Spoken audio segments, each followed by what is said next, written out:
Kumusta ka? Kumusta araw mo? Nagawa mo ba yung mga plano mo today? Welcome sa day 4 ng ating challenge, which is monitor.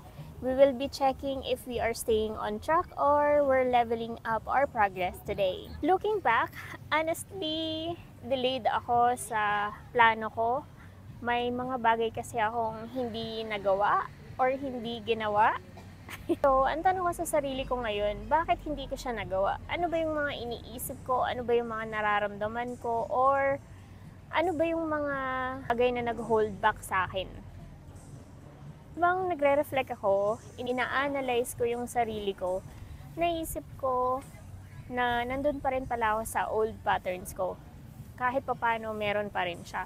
Yung nag-overthink pa rin ako, nagpa-procrastinate pa rin ako, sinasabi ko pa rin sa sarili ko na paano pag hindi ko kaya, anong gagawin ko, paano pag nagkamali ako, ano yung sasabihin ng ibang tao.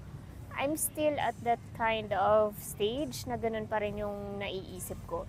Ang maganda kasi dito is nagiging aware ka sa mga patterns mo. Bakit hindi mo siya nagagawa?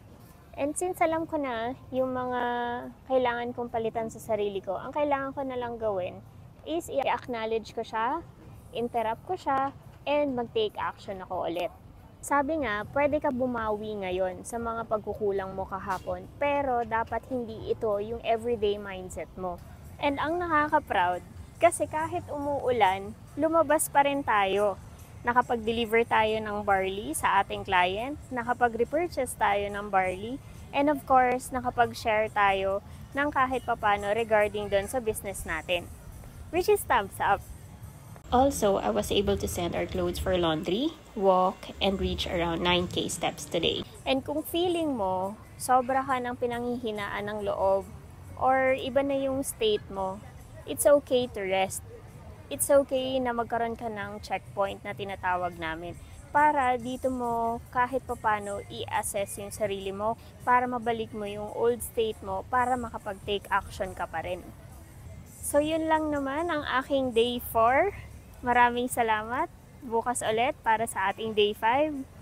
Bye!